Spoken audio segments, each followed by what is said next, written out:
नमस्कार दोस्तों, आप सभी का स्वागत है एग्जाम फर्स्ट चैनल पर। साथियों, आज हम लोग जूनियर असिस्टेंट का प्रैक्टिस सेट नंबर 9 देखेंगे। एग्जाम फर्स्ट चैनल पर साथियों प्रैक्टिस सेट 1 से लेकर प्रैक्टिस सेट 8 तक जो है आपको वीडियो के माध्यम से पूरा प्रैक्टिस सेट 8 तक आपको कंप्लीट करा दिया गया है। तो उसी की सीरीज में आज हम लोग प्रैक्टिस सेट नंबर 9 को यहाँ पर देखेंगे और पूरे 100 प्रश्नों को यहाँ पर हम लोग देखेंगे। तो जो भी साथी पहली बार एग्जाम फर्स्ट चैनल से जुड़ रहे हैं, उन सभी साथियों से विनम्र आग्रह है, विनम्र निवेदन है कि वह जो है प्लीज एग्जाम फर्स्ट चैनल को सब्सक्राइब कर लें। और जो भी पुराने साथी हैं उनसे आग्रह है कि वह जो है वीडियो को शुरुआत से अंत तक देखेंगे, क्योंकि अगर आप वीडियो को शुरू से अंत तक देखेंगे तो आपका पूरा का पूरा 100 प्रश्न बहुत ही कम समय में तैयार हो जाएगा। और साथियों, यहाँ पर मैं पूरा जो व्याख्या के साथ आपका रिवीजन करवाऊंगा, तो आप जो है पूरा वीडियो को ध्यान से देखिएगा। तो साथियों, आइए शुरुआत करते हैं। आज हम लोग प्रैक्टिस सेट नंबर 9 का पहला प्रश्न कि निम्नलिखित में से कौन सा मूर्धन्य व्यंजन है। तो साथियों, इस प्रश्न का जो सही उत्तर होगा वह जो है विकल्प बी, यानी कि जो ड और ढ है यह मूर्धन्य व्यंजन के अंतर्गत आते हैं। साथियों, हमने आपको एक ट्रिक के माध्यम से बताया था कि केटीएम यानी कि कंठ, तालु, मूर्धा यानी मूर्धन्य और दंत और ओष्ठ यह जो है सीक्वेंस होता है।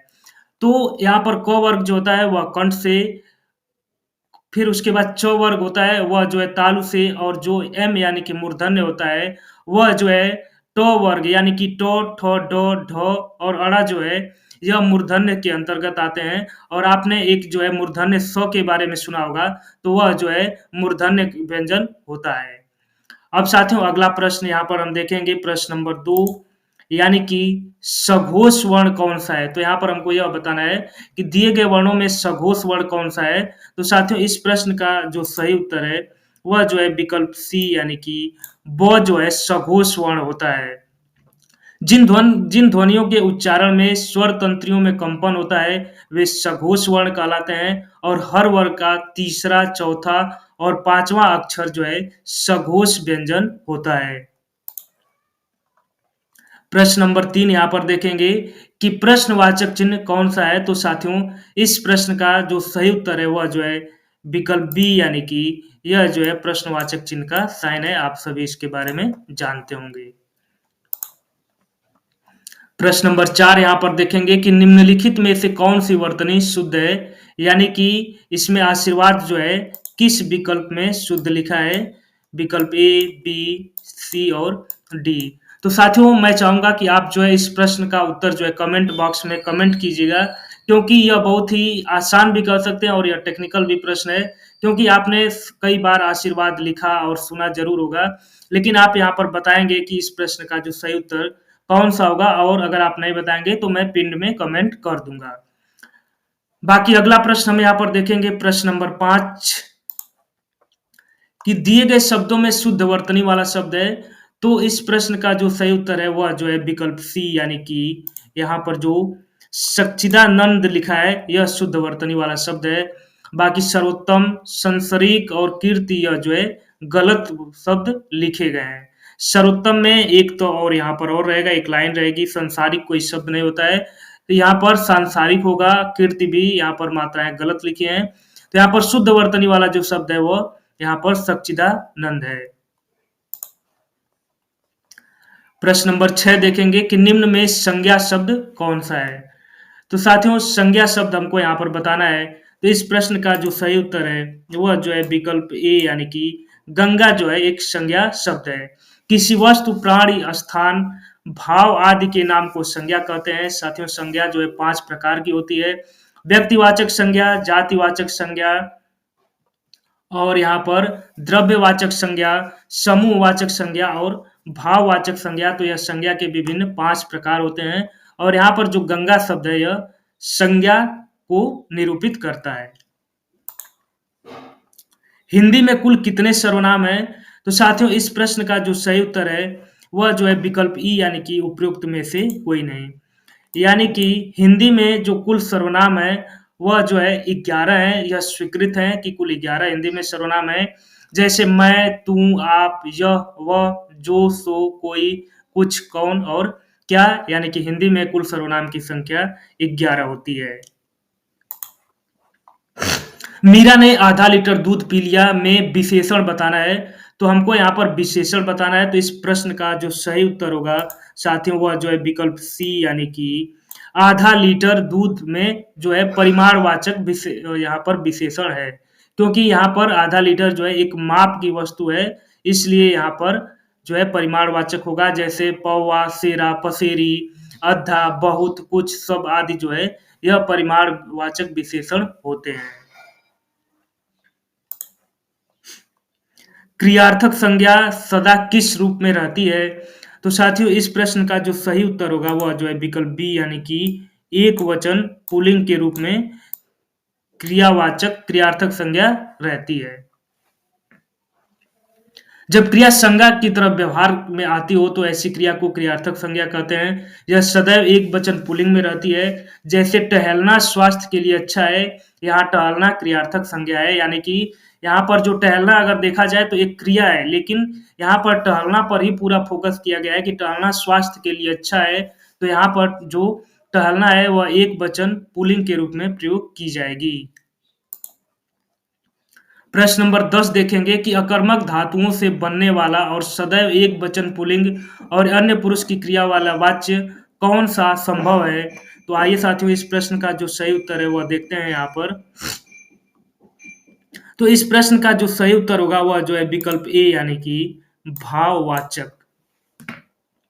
अकर्मक धातुओं से बनने वाले और सदैव एक वचन पुल्लिंग और अन्य पुरुष की क्रिया वाले वाच्य भाववाच्य होते हैं। यदि किसी वाक्य में प्रयुक्त क्रिया के लिए लिंग एवं वचन में होने वाला परिवर्तन कर्ता एवं कर्म दोनों ही के अनुसार नहीं हो, बल्कि भाव के अनुसार हो, तो उस वाक्य में प्रयुक्त वाच्य को हम भाववाच्य कहते हैं। प्रश्न नंबर 11 देखेंगे कि निम्न में कर्ता कारक का परसर्ग कौन सा है? तो यहाँ पर इस प्रश्न का जो सही उत्तर है वह विकल्प ई यानी कि उपयुक्त में से कोई नहीं, क्योंकि को, के लिए, से में यह जो है कर्ता कारक का परसर्ग नहीं है। तो यहाँ पर आइए परसर्ग को देख लेते हैं कि यहाँ पर कर्ता का जो विभक्ति या परसर्ग को हम विभक्ति भी कहते हैं। कई बार यह प्रश्न भी पूछा गया है कि परसर्ग को किस अन्य नाम से जानते हैं? तो परसर्ग को विभक्ति के नाम से भी जानते हैं। यहाँ पर कर्ता का जो परसर्ग होता है वह ने होता है, कर्म का को होता है और करण का सॉरी से के द्वारा होता है, संप्रदान के लिए होता है, अपादान में से यानी कि अलगाव होने के अर्थ में, संबंध कारक में का, के, की, रा, रे, री, ना, ने और अधिकरण में पर और संबोधन में हे, हो, अरे, ए, रे आदि जो है प्रयोग होते हैं। तो यहाँ पर इस प्रश्न का जो सही उत्तर है वह विकल्पी यानी कि उपयुक्त में से कोई नहीं। यहाँ पर हमको देशज शब्द बताना है कि देशज शब्द कौन सा है। तो इस प्रश्न का जो सही उत्तर है वह जो है विकल्प बी यानी कि डिबिया जो है यह देशज शब्द है। यहाँ पर शब्द जो है आधार पर अपनी उत्पत्ति यानी कि स्रोत के आधार पर शब्द चार प्रकार के होते हैं: तत्सम, तद्भव, देशज और विदेशी। तो तत्सम शब्द वो शब्द होते हैं जो सीधे संस्कृत से लिए गए शब्द होते हैं। तद्भव शब्द वो होते हैं जो संस्कृत से लिए गए शब्दों का विकृत रूप हो जाता है। और देशज यानी कि वो शब्द जिनकी उत्पत्ति का पता न हो उनको देशज शब्द कहते हैं। और विदेशी शब्द ऐसे शब्द कहलाते हैं जो विदेशी भाषाओं से लिए गए शब्द हैं, उनको विदेशी शब्द। कि मीनाक्षी का अर्थ क्या होता है? तो साथियों मीनाक्षी का अर्थ जो है वह जो है विकल्प बी यानी कि मछली की तरह गोल आंखों वाली स्त्री को हम मीनाक्षी कहते हैं। अगला प्रश्न देखेंगे, प्रश्न नंबर 14 कि बात जुर्बा शब्द में कौन सा उपसर्ग लगा हुआ है? तो साथियों इस प्रश्न में जो उपसर्ग है वह जो है विकल्प डी यानी कि बा उपसर्ग यहाँ पर लगा हुआ है। क्योंकि तजुर्बा यानी कि उपसर्ग उस शब्दांश या अव्यय को कहते हैं जो किसी शब्द के पहले आकर उसका विशेष अर्थ प्रकट करते हैं। जैसे इज्जत में बा उपसर्ग लगाने से बाइज्जत शब्द बना है। बा उपसर्ग से बने अन्य शब्द बाकायदा, बाअदब, बामौका इत्यादि होते हैं। तो यहाँ पर तजुर्बा मेन शब्द है और यहाँ पर बा जो है उपसर्ग की तरह प्रयोग हुआ है। प्रश्न नंबर 15 देखेंगे कि जड़ का विलोम है। तो इस प्रश्न का जो सही उत्तर है साथियों यहाँ पर विकल्प ई यानी कि उपयुक्त में से कोई नहीं यहाँ पर होगा। क्योंकि जल, मूर्ख, विद्वान और तना यह जो है जड़ का विलोम नहीं है बल्कि जड़ का विलोम शब्द चेतन होता है, जल का थल होता है और मूर्ख का पंडित होता है। प्रश्न नंबर 16 देखेंगे कि कुंदन का पर्यायवाची होगा। तो इस प्रश्न का जो सही उत्तर है वह जो है विकल्प ए यानी कि कुंदन का पर्यायवाची जो है वह हेम है। यानी कि कुंदन का पर्यायवाची हेम होगा। कुंदन के अन्य पर्यायवाची शब्द सोना, स्वर्ण, कंचन, कनक, हेम और अन्य विकल्पों के पर्यायवाची जो है वह दुश्मन का अरि, विपक्षी, दुश्मन, बैरी और शत्रु होता है। मतंग का गज, हाथी और कुंभी होता है और स्वजन का स्नेही, सहृदय, साथी और दोस्त पर्यायवाची होता है। निम्न विकल्पों में से अनेकार्थक शब्द का चयन कीजिए। तो साथियों इस प्रश्न का जो सही उत्तर है वह जो है विकल्प सी यानी कि अंग जो है यह अनेकार्थी शब्द है और अंग के अन्य अर्थ जो है भेद, पक्ष, टुकड़ा, अंश, शरीर, अवयव और एक देश का नाम होता है। शब्द युग्म यदा कदा के सही अर्थ युग्म का चयन कीजिए। तो साथियों इस प्रश्न का जो सही उत्तर है वह जो है विकल्प ए यानी कि यदा कदा का सही अर्थ युग्म जो है जब और तब होता है। प्रश्न नंबर 19 देखेंगे कि जीने की इच्छा रखने वाले को क्या कहा जाता है। तो साथियों इस प्रश्न का जो सही उत्तर है वह जो है विकल्प बी यानी कि जिजीविषा, जीने की इच्छा रखने वाले को जिजीविषा कहा जाता है। जो जानने का इच्छुक हो उसको जिज्ञासु कहा जाता है और जो जीत यानी विजय का इच्छुक हो उसको जिगीषा कहा जाता है और जो प्यासा हो यानी जो पीने का इच्छुक हो उसे पिपासु कहते हैं।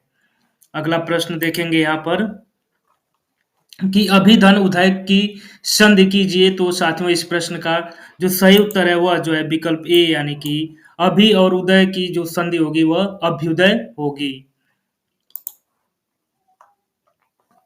देशांतर में कौन सा समास है। तो साथियों इस प्रश्न का जो सही उत्तर है वह जो है विकल्प ए यानी कि देशांतर में जो है कर्मधारय समास का प्रयोग किया गया है।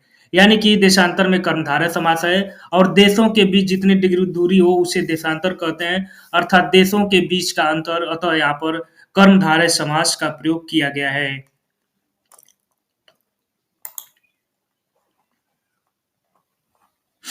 प्रश्न नंबर 22 देखेंगे कि विद्यालय की शोभा वह बढ़ा सकता है जो अनुशासन में रहे, यह किस वाक्य का उदाहरण है। तो साथियों इस प्रश्न का जो सही उत्तर होगा वह जो है विकल्प डी यानी कि मिश्र वाक्य का यह उदाहरण है। यानी कि दिया गया वाक्य विद्यालय की शोभा वह बढ़ा सकता है जो अनुशासन में रहे मिश्र वाक्य का उदाहरण है।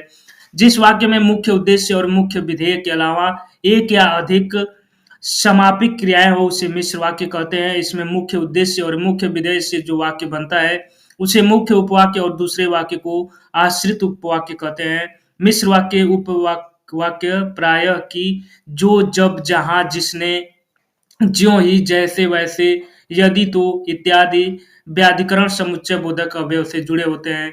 जैसे कि मैंने देखा कि बाजार में चहल पहल थी, यहाँ दोनों उपवाक्य की व्याधिकरण समुच्चय बोधक अव्यय से जुड़े हैं। तो मिश्र वाक्य की पहचान आपको इस तरह से हो सकती है कि वहां पर आपको की, जो, जब, जहां, जिसने, ज्यों ही, जैसे, वैसे आदि जो शब्द आपको दिखाई देते हैं।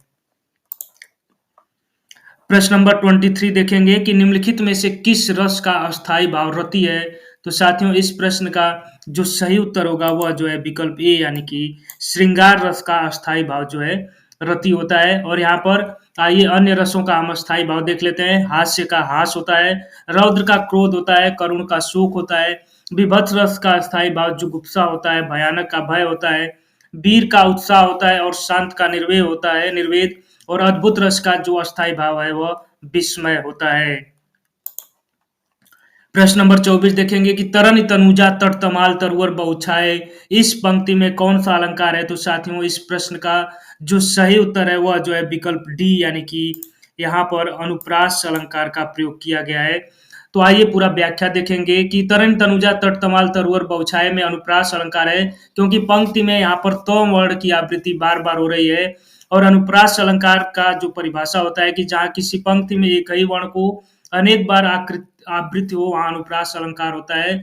जैसे चारुचंद्र की चंचल किरणें खेल रही जल थल में आदि जो है यह अनुप्रास अलंकार का उदाहरण है। तो यहाँ पर तो जो शब्द है उसका बार-बार प्रयोग हो रहा है, इसलिए यहाँ पर अनुप्रास अलंकार का प्रयोग किया गया है। आँख खुलना मुहावरे का सही अर्थ है, तो साथियों इस प्रश्न का सही उत्तर जो है वह विकल्प ए यानी कि आँख खुलना मुहावरे का सही अर्थ ज्ञान होना होता है। निम्नलिखित में से कौन अष्ट छाप का कवि है? तो साथियों इस प्रश्न का जो सही उत्तर है वह जो है विकल्प बी यानी कि सूरदास जो है वह अष्ट छाप के कवि हैं। अष्ट छाप 8 भक्तिकालीन कवियों का समूह था। इसमें जो है कुंभन दास, सूरदास, कृष्णदास, परमानंद दास, गोविंद स्वामी, नंददास, छित स्वामी तथा चतुर्भुज दास थे और इन्होंने अपने पद एवं कीर्तन में भगवान श्री कृष्ण की लीलाओं का गुणगान किया है। इसलिए इन्हें अष्ट छाप कवियों का एक समूह कहा जाता है, जिनमें जो है प्रमुख सूरदास जी थे।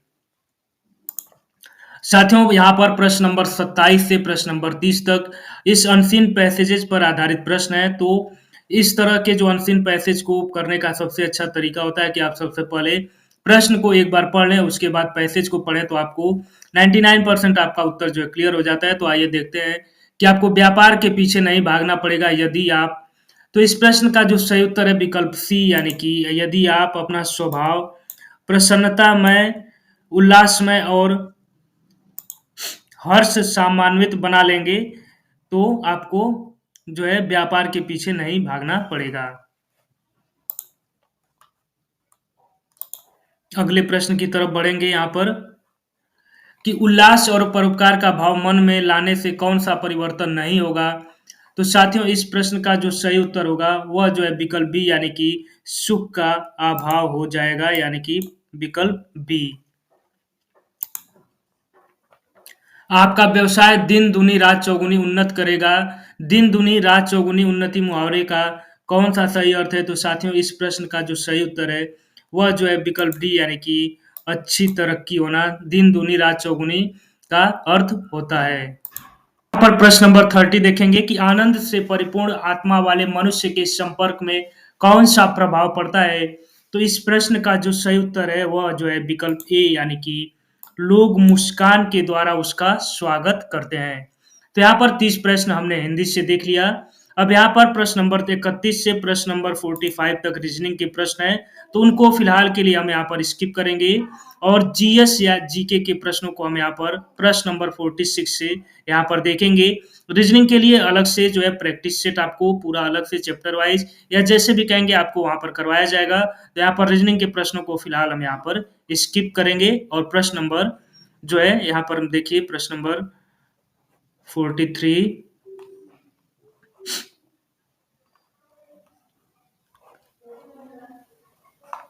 यहाँ पर प्रश्न नंबर 45 तक रीजनिंग के प्रश्न हैं, तो इन प्रश्नों को यहाँ पर हम स्किप करेंगे और यहाँ पर हम प्रश्न नंबर 46 से प्रश्नों को यहाँ पर देखेंगे कि शूद्रक द्वारा लिखित जो मृक्ष कटिका का साहित्यिक प्रकार निम्नलिखित में से कौन सा है? तो साथियों इस प्रश्न का जो सही उत्तर है वह जो है विकल्प डी यानी कि यह जो है नाटक प्रकार का जो है मृक्ष कटिका इस जो है विधा है नाटक प्रकार का।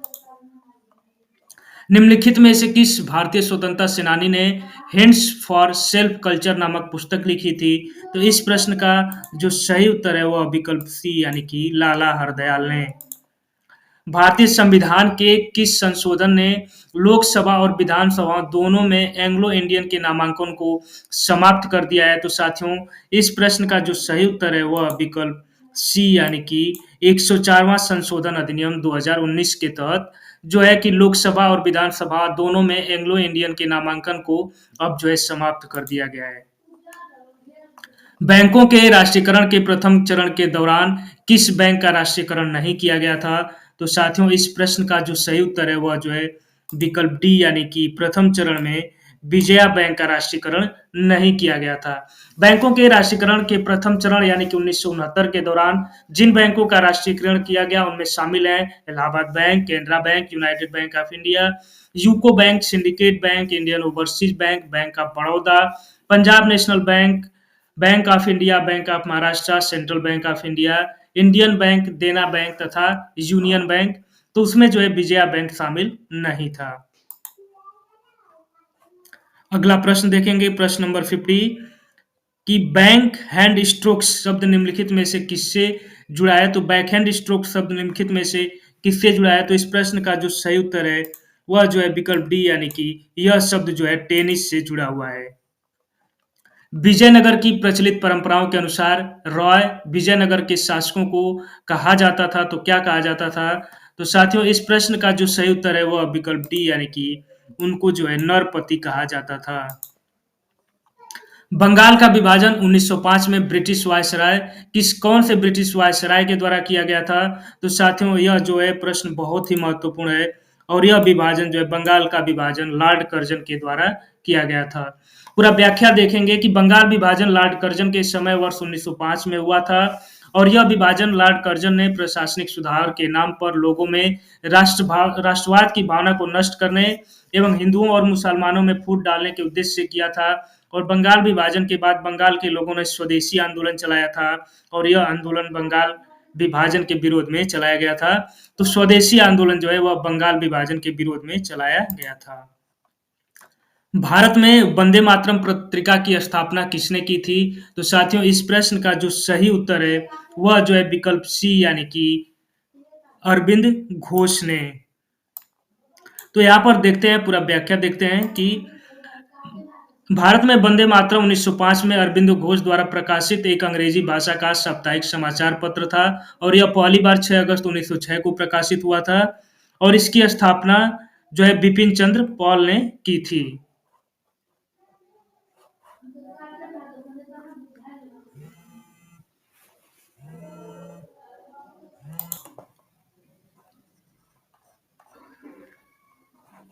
अगला प्रश्न देखेंगे, प्रश्न नंबर 54 कि ग्राम सभा में निम्न में से कौन शामिल है? तो साथियों, इस प्रश्न का जो सही उत्तर होगा वह जो है विकल्प बी, यानी कि वो सभी व्यक्ति जिनके नाम गांव विशेष में पंचायत के लिए मतदाता सूची में दर्ज हैं, वह सभी जो है ग्राम सभा में शामिल हैं। अगला प्रश्न देखेंगे, प्रश्न नंबर 55 कि राइटर्स बिल्डिंग भारत की किस राज्य सरकार का सचिवालय भवन है? तो साथियों, इस प्रश्न का जो सही उत्तर होगा वह जो है विकल्प सी, यानी कि पश्चिम बंगाल गवर्नमेंट की जो बिल्डिंग है उसका नाम राइटर्स बिल्डिंग है।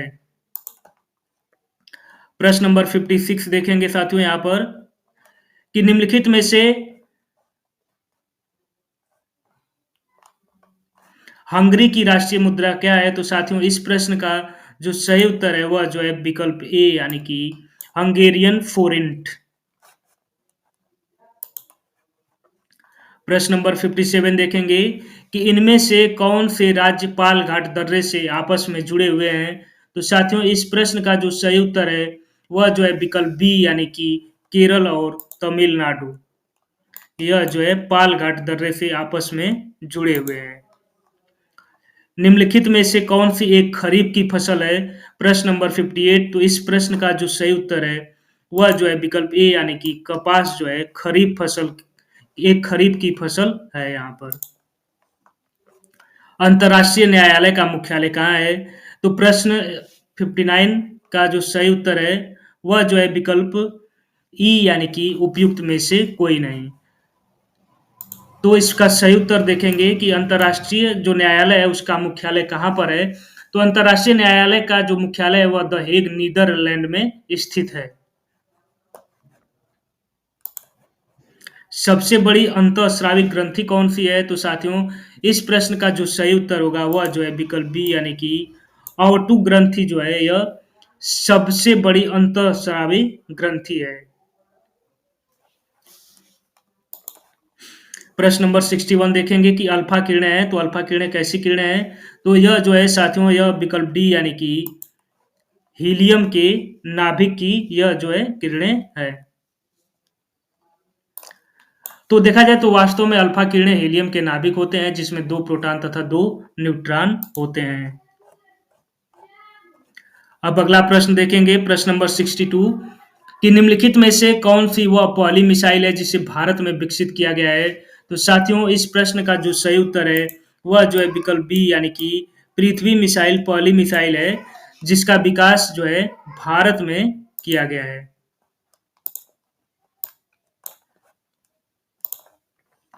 प्रश्न नंबर अगला देखेंगे कि निम्नलिखित में से किस भारतीय फ़िल्म ने 38वें लीड्स इंटरनेशनल फ़िल्म फेस्टिवल में सर्वश्रेष्ठ फ़िल्म का पुरस्कार जीता था? तो साथियों इस प्रश्न का जो सही उत्तर होगा वह जो है विकल्प डी यानी कि द फेबल ने।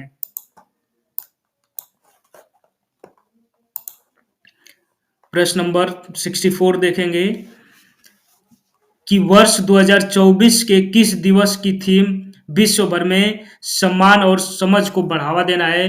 तो साथियों इस प्रश्न का जो सही उत्तर होगा वह जो है विकल्प बी यानी कि सहिष्णुता का अंतर्राष्ट्रीय दिवस। हाल ही में ग्लोबल फ्रेट समिट 2024 का तीसरा संस्करण कहाँ आयोजित किया गया था? तो साथियों इस प्रश्न का जो सही उत्तर होगा वह जो है विकल्प ई यानी कि उपयुक्त में से कोई नहीं। तो आइए व्याख्या देखेंगे यहाँ पर कि ग्लोबल फ्रेट समिट 2024 का तीसरा संस्करण दुबई में शुरू हुआ था और इस वर्ष के शिखर सम्मेलन का विषय कल के अवसरों तक पहुंचने के लिए आज कार्य करना है। अब यहाँ से साथियों हम देखेंगे कंप्यूटर से संबंधित प्रश्नों को कि निम्नलिखित में से कौन ग्राफिक्स कार्ड को जोड़ने के लिए स्लॉट प्रदान करता है? तो साथियों इस प्रश्न का जो सही उत्तर होगा वह जो है विकल्प बी यानी कि एजीपी स्लॉट जो है यह ग्राफिक्स कार्ड को जोड़ने के लिए स्लॉट प्रदान करता है। अगला प्रश्न देखेंगे कि मुफ्त प्रयोग किया जा सकने वाला कॉपीराइटेड सॉफ्टवेयर कौन सा है? तो साथियों इस प्रश्न का जो सही उत्तर होगा वह जो है विकल्प बी यानी कि ऐसे सॉफ्टवेयर फ्रीवेयर कहलाते हैं। प्रश्न नंबर 68 देखेंगे कि सेलेक्ट किए गए टेक्स्ट को सेंटर अलाइन करने के लिए शॉर्टकट की है। तो साथियों इस प्रश्न का जो सही उत्तर है वह जो है विकल्प बी यानी कि उपयुक्त में से कोई नहीं। यानी कि सेंटर अलाइन करने के लिए हमको कंट्रोल प्लस ई प्रेस करना पड़ता है। निम्नलिखित में से अगला प्रश्न कि निम्नलिखित में से कौन वर्ड प्रोसेसिंग सॉफ्टवेयर नहीं है? तो साथियों इस प्रश्न का जो सही उत्तर है वह जो है विकल्प ए यानी कि एमएस एक्सेल जो है यह वर्ड प्रोसेसिंग सॉफ्टवेयर नहीं है।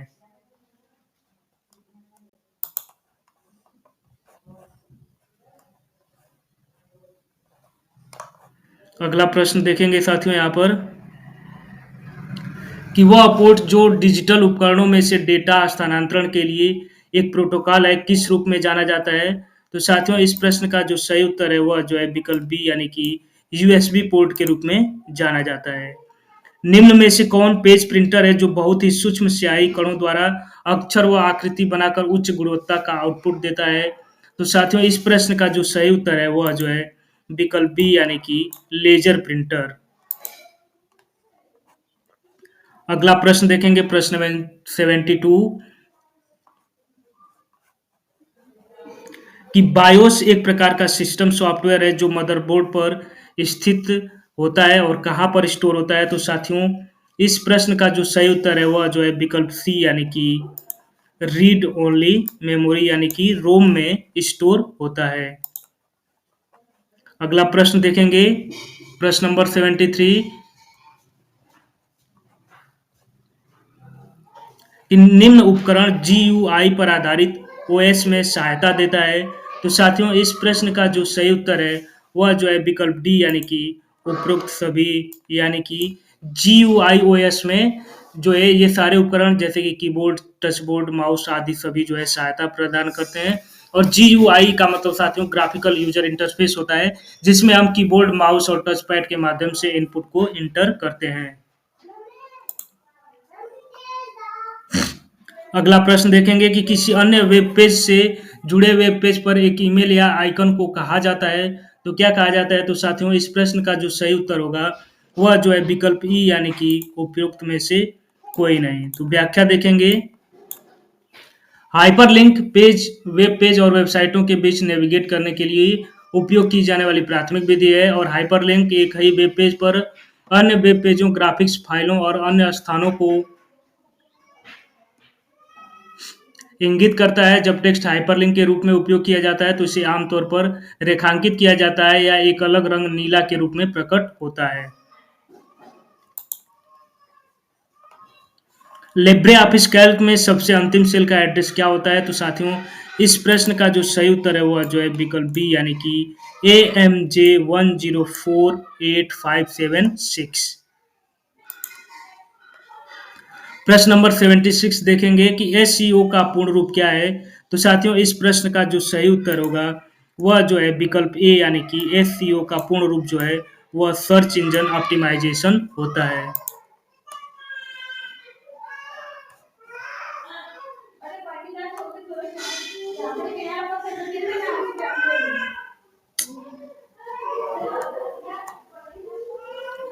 निम्नलिखित में से किस टीसीपी आईपी लेयर में शक्तिशाली internet protocol IP, address resolution protocol ARP और इंटरनेट कंट्रोल मैसेज प्रोटोकॉल यानी कि आईसीएमपी शामिल है? तो साथियों इस प्रश्न का जो सही उत्तर है वह जो है विकल्प बी यानी कि इंटरनेट लेयर में यह सभी जो है शामिल होता है।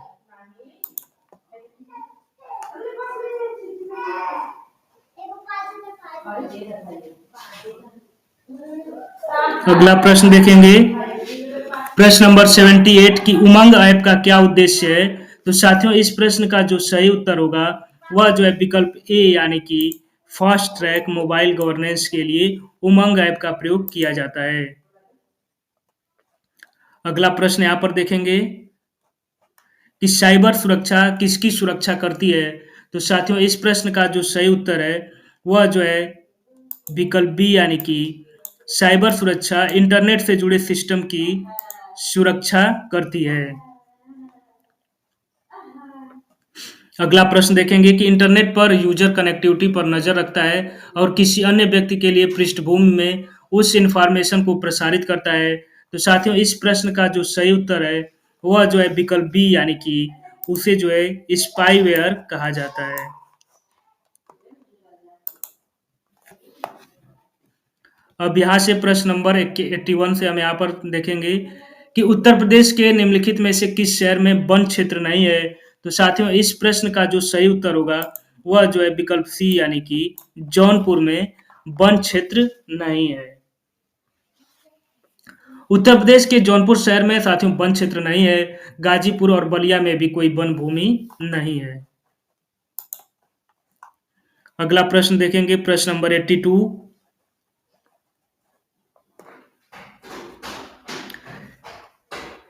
कि उत्तर प्रदेश के निम्न में से कौन से जिले की सीमा मध्य प्रदेश के साथ साझा नहीं करती है? तो साथियों इस प्रश्न का जो सही उत्तर होगा वह जो है विकल्प डी यानी कि अलीगढ़।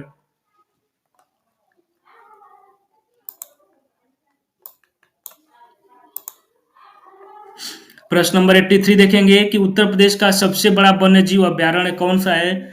तो साथियों इस प्रश्न का जो सही उत्तर होगा वह जो है विकल्प डी यानी कि हस्तिनापुर।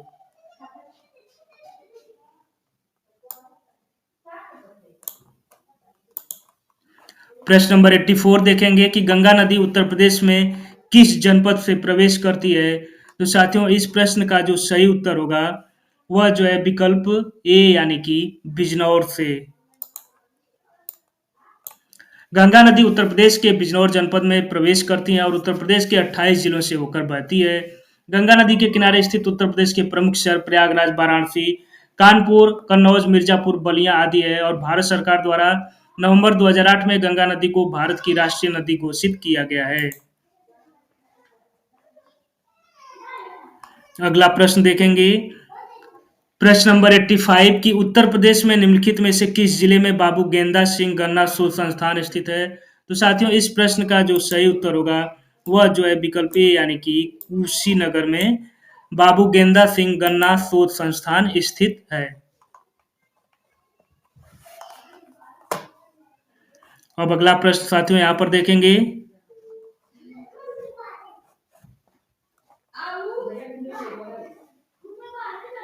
प्रश्न नंबर 86 देखेंगे यहाँ पर।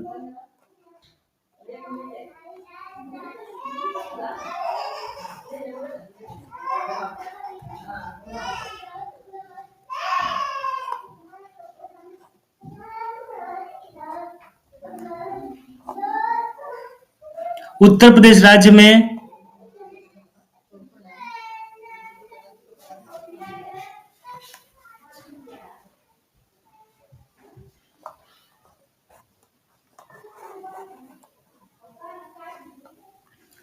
उत्तर प्रदेश राज्य में पारीछा बांध किस नदी पर बनाया गया है? तो साथियों इस प्रश्न का जो सही उत्तर होगा वह जो है विकल्प ई यानी कि उपरोक्त में से कोई नहीं। तो सही उत्तर इस प्रश्न का क्या होगा आइए देखते हैं यहाँ पर कि उत्तर प्रदेश राज्य में पारीछा बांध बेतवा नदी पर बनाया और इसके जलाशय का उपयोग बिजली उत्पादन के लिए पारीछा थर्मल पावर प्लांट द्वारा किया जाता है और बेतवा नदी जो है हमीरपुर के निकट यमुना नदी में मिल जाती है।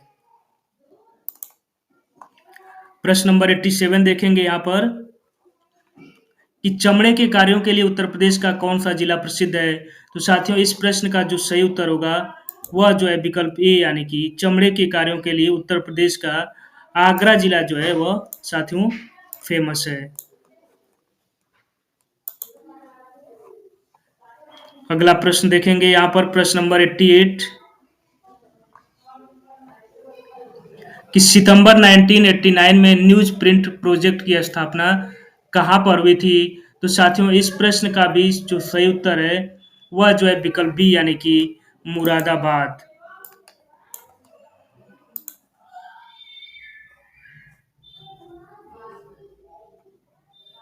अगला प्रश्न देखेंगे प्रश्न नंबर 89 कि उत्तर प्रदेश का राज्य चर्म विकास एवं विपणन निगम लिमिटेड कहाँ पर स्थित है? तो साथियों इस प्रश्न का जो सही उत्तर है वह जो है विकल्प ए यानी कि आगरा में अवस्थित है।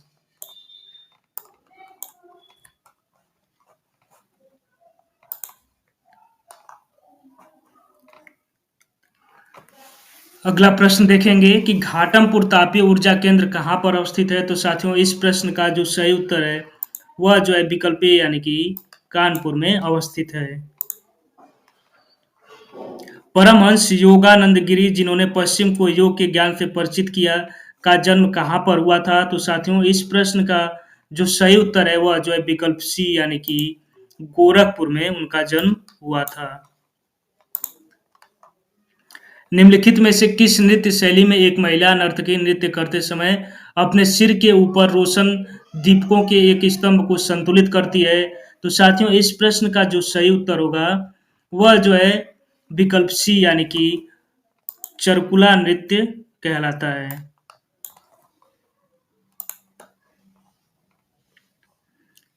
अगला प्रश्न देखेंगे कि उत्तर प्रदेश के निम्नलिखित में से किस शहर में विंध्याचल कॉरिडोर परियोजना की नींव रखी गई है? तो साथियों इस प्रश्न का जो सही उत्तर है वह जो है विकल्प डी यानी कि मिर्जापुर में विंध्याचल कॉरिडोर परियोजना की नींव रखी गई है।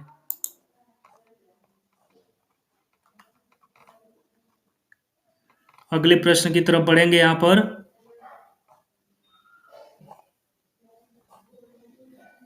निम्नलिखित में से किस स्थान पर कनिष्क की सिरबेन प्रतिमा पाई गई है?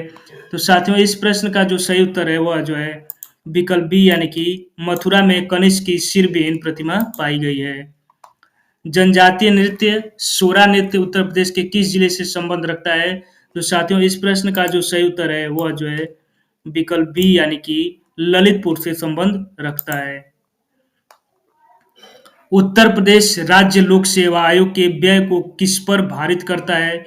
तो साथियों इस प्रश्न का जो सही उत्तर है वह जो है विकल्प बी यानी कि राज्य की संचित निधि पर।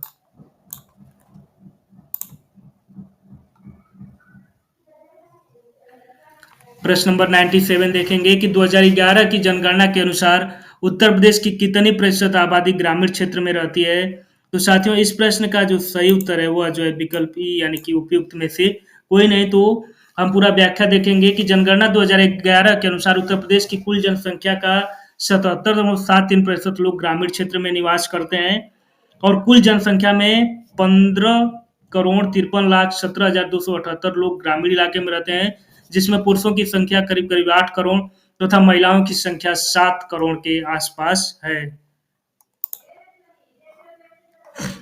उत्तर प्रदेश के किस शहर में देश का पहला बैटरी चालक टावर वैगन बनाया जाएगा? तो साथियों इस प्रश्न का जो सही उत्तर है वह जो है विकल्प डी यानी कि नोएडा में। हाल ही में सुहेलवा वन्यजीव अभयारण्य उत्तर प्रदेश के कौन सा नंबर का टाइगर रिजर्व के रूप में घोषित हुआ है? तो साथियों इस प्रश्न का जो सही उत्तर है वह विकल्प सी यानी कि 5वां। और साथियों इस प्रैक्टिस सेट का अंतिम और 100वां प्रश्न देखेंगे कि हाल ही में उत्तर प्रदेश के शिक्षा सेवा चयन आयोग का अध्यक्ष किसे नियुक्त किया गया है? तो साथियों इस प्रश्न का जो सही उत्तर है वह विकल्प बी यानी कि प्रोफेसर कीर्ति पांडे को। परंतु साथियों यह प्रैक्टिस सेट थोड़ा-सा पुराना है, तो यहाँ पर जो लेटेस्ट में प्रशांत कुमार जो पुलिस भर्ती बोर्ड के अध्यक्ष थे, जिन्होंने पुलिस भर्ती को सुचारुता पूर्वक कराया था, तो अब उनको जो उत्तर प्रदेश शिक्षा सेवा चयन आयोग का अध्यक्ष जो है बना दिया गया है। तो इस तरह से साथियों हमने प्रैक्टिस सेट 9 के सभी सारे 100 प्रश्नों को यहाँ पर हमने व्याख्या सहित देखा। तो आप जो है इन प्रश्नों को भी देखिएगा और उसकी व्याख्या को भी सुनिएगा, तो आपका जो है प्रश्नों पर पकड़ जो है मजबूत हो जाएगी। तो जो भी साथी नए हैं, first time exam first channel से जुड़ रहे हैं, उन सभी साथियों से आग्रह है कि वह प्लीज़ चैनल को सब्सक्राइब कर लें। तो आप सभी दोस्तों का बहुत-बहुत नमस्कार। जय हिंद।